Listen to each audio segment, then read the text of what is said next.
Excelente. Bueno, vamos a empezar. La verdad que estuvieron buenas las vacaciones, pero estaba muy lindo estar acá de vuelta. Así que bueno, comencemos. Hoy vamos a hablar sobre libertad y psicoanálisis.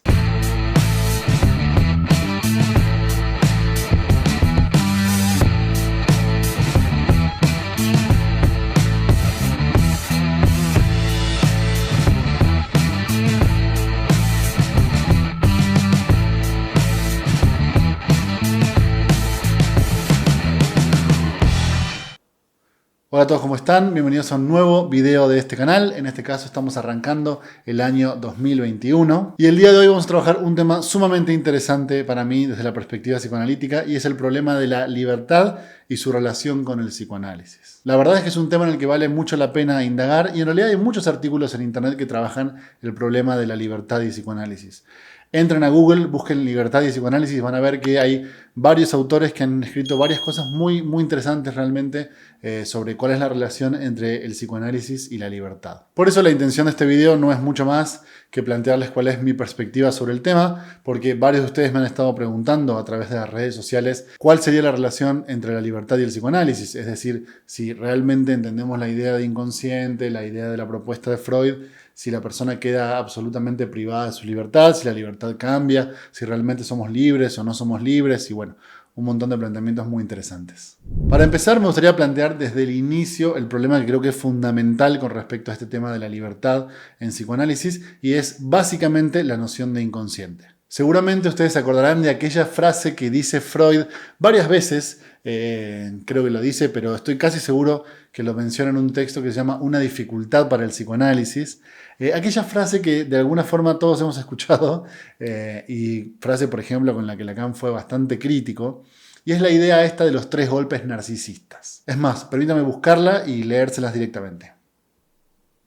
En el texto Una dificultad del psicoanálisis de 1917, precisamente del tomo 17 de las obras completas de Freud, si ustedes van a la página 131, se menciona esta idea de Freud sobre 3 golpes narcisistas que supuestamente hubiera recibido la humanidad a lo largo de su historia y sus desarrollos intelectuales. El primero sería la crítica al heliocentrismo, ¿no? El segundo sería la teoría de Darwin, la de la evolución de las especies, y el tercer gran golpe sería el que le da Freud con el psicoanálisis, básicamente la idea de la existencia del inconsciente. Pero vamos a citarlo textual por si alguno de ustedes no reconoce a qué me estoy refiriendo. Dice Freud en la página 131. Tras esta introducción quisiera señalar que el narcisismo universal, el amor propio de la humanidad, ha recibido hasta hoy 3 graves afrentas en la investigación científica. A.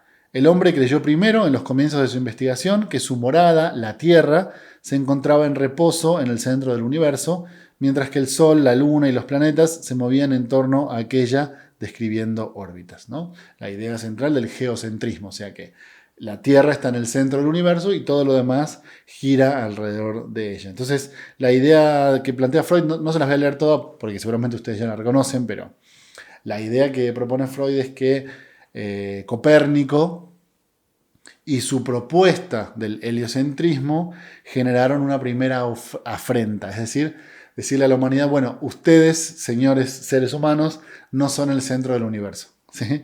Entonces Freud a esta primera afrenta le llama una afrenta cosmológica. Después dice B. En el curso de su desarrollo cultural, el hombre se erigió en el amo de sus semejantes animales.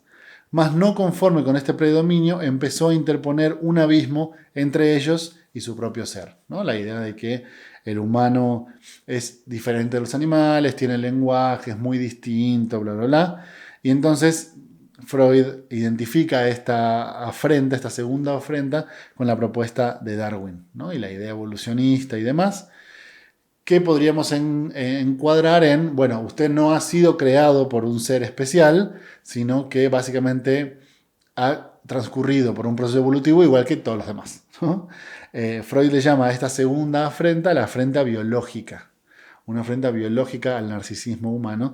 Y la tercera, que es la que a nosotros nos interesa, dice C, sin duda que la más sentida, no sé bien por qué, fue la tercera afrenta, la psicológica. ¿Sí? La afrenta psicológica es justamente la existencia del inconsciente, ¿no? El hombre, aunque degradado ahí afuera, se siente soberano de su propia alma.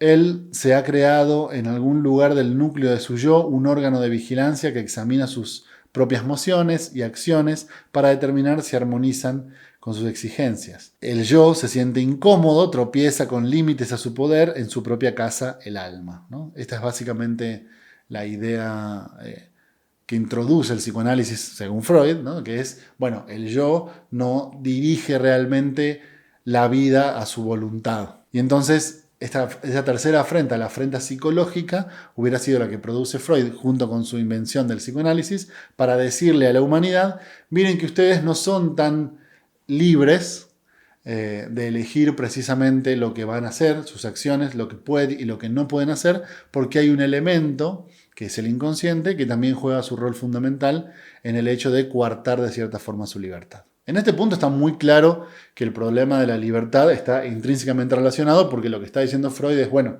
quizás cuando la humanidad creía que todas sus acciones dependían de su voluntad, el psicoanálisis trata de decirle no.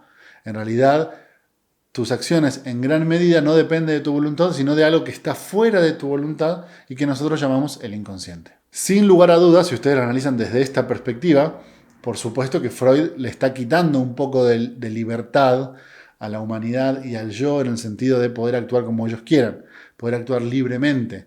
Empieza a estar supeditado a la existencia del inconsciente. Entonces, la voluntad humana ya no es tan libre porque depende en cierta parte del inconsciente. Y bueno, si nosotros somos psicoanalistas, en gran medida suponemos que esto es cierto, ¿no? Suponemos la existencia del inconsciente y suponemos que este inconsciente determina cosas de la vida de nuestros pacientes. Ahora, yo creo que si giramos un poco el ángulo, también podemos darnos cuenta que de alguna forma el psicoanálisis es un ejercicio que aboga por la libertad. Empecemos tomando esta misma noción freudiana, ¿no? Supongamos que tenemos una persona que no puede hacer libremente lo que quiere, no puede ejercer libremente su voluntad porque hay algo que se lo impide.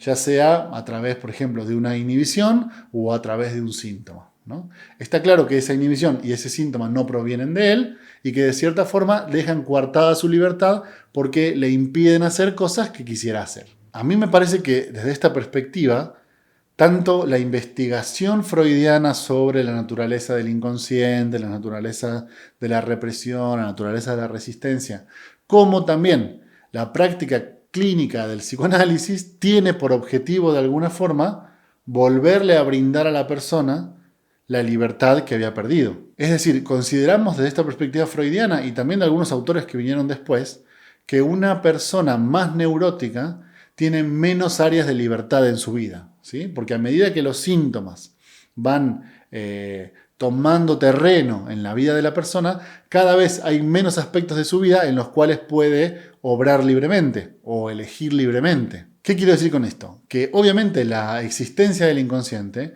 limita a la gente en su capacidad de elegir libremente, ¿no? Pero por otro lado, creo que la idea freudiana de hacer consciente lo inconsciente tiene por objetivo último lograr que la gente recupere algo de su libertad. Es decir, que pueda entender la naturaleza de estos conflictos, que pueda entender la naturaleza de estas inhibiciones, que pueda entender la naturaleza de estos síntomas, para entonces poder librarse de ellos de alguna forma. Piensen en un síntoma obsesivo, piensen en alguien que cada vez que deja el auto tiene que volver 5 o 6 veces a ver si el auto está realmente cerrado. Es obvio que esa persona no elige hacer eso y es obvio que a pesar de no poder elegirlo, tiene que hacerlo de todas formas. Está obligado a hacerlo. Y en ese sentido ha perdido parte de su libertad. Porque si quisiera dejar el auto ahí e irse, lamentablemente no puede hacerlo. Ahora bien, ¿no es cierto que el análisis de ese síntoma y el análisis en general del inconsciente de esa persona va a permitirle cierto grado de libertad con respecto a la libertad que había perdido anteriormente? ¿No es cierto que de alguna forma analizarnos y entender las cosas que nos suceden puede permitirnos un mayor grado de libertad con respecto a esas nociones inconscientes que nos determinaban anteriormente? A mí me parece abiertamente que sí. Incluso pensémoslo de la perspectiva de Lacan, ya no analicemos estrictamente de la idea de hacer consciente lo inconsciente en Freud y demás. Pensémoslo de la perspectiva de Lacan. Si bien el inconsciente puede definirse ahora como estructurado como un lenguaje o puede definirse también como el discurso del otro, de alguna forma también se mantiene esta dinámica entre alguien que quisiera poder hacer algo y no puede hacerlo. Y aquello que se lo impide es precisamente el inconsciente. Entonces yo no coincido con esta idea de que la función fundamental del psicoanálisis sea separar al individuo del otro, cortar sus vínculos con el otro y todas estas cosas que se han dicho que también nos hacen pensar que si uno lo piensa en términos de libertad puede caer en esta idea ingenua e ilusa del individualismo. No, acá nadie está hablando de individualismo. Precisamente el gran problema que tiene el neurótico es el individualismo. Lo que no logra el neurótico es tener una buena relación con los demás, porque está fundamentalmente determinado por lo que supone que es el deseo del otro. Así que incluso desde la perspectiva de Freud o de Melanie Klein, por ejemplo, donde el paciente está muchísimo más relacionado con su fantasía neurótica que con los demás. O desde la perspectiva de Lacan, donde el neurótico está frecuentemente pensando en cuál es el deseo de ese otro que le impide hacer lo que quisiera hacer. Desde estas dos perspectivas, lo que queda casi siempre inhibido es la voluntad del individuo y además su posibilidad de relacionarse realmente con los otros. Entonces no caigamos en este temor al individualismo, no tiene nada que ver con eso. Tiene que ver con que en psicoanálisis la noción de inconsciente ya supone una disminución de libertad del individuo. No es tan libre para elegir como creía, no es tan libre para elegir como pensaba. El final de ese análisis no tiene de alguna forma que ver con brindarle cierta libertad a ese individuo, con liberarlo ya sea de sus fantasías neuróticas o liberarlo de la fantasía del deseo del otro. No tiene que ver con propiciar un ambiente donde pueda cumplir de una forma mucho más fáctica su voluntad y además donde pueda relacionarse mucho mejor con los otros que sí existen. Para mí es muy claro cómo desde esta perspectiva el psicoanálisis sí tiene que ver con la libertad. Con una libertad que inicialmente se pierde por la existencia del inconsciente y que de alguna forma con el tratamiento analítico se vuelve a recuperar. Ahora bien, lo que eso signifique en cada caso particular o en cada análisis particular es imposible saberlo, ¿no? Porque al fin y al cabo el psicoanálisis siempre termina practicándose en particularidad. Pero en términos generales, si logramos liberar a alguien de su síntoma en el sentido freudiano o si logramos que se acomode de alguna forma distinta en relación con su deseo, probablemente lo que estamos diciendo es que resolvimos ese problema, esa relación con el inconsciente, de forma que propiciamos que la persona pueda elegir la vida que quiere vivir y de esa forma sufrir un poco menos. Así que bueno, con eso vamos a dejar el video por hoy. Ustedes me dirán si están de acuerdo o están en desacuerdo. Déjenmelo acá abajo en los comentarios. Y nosotros nos veremos seguramente en un nuevo video de este canal. Que estén muy bien.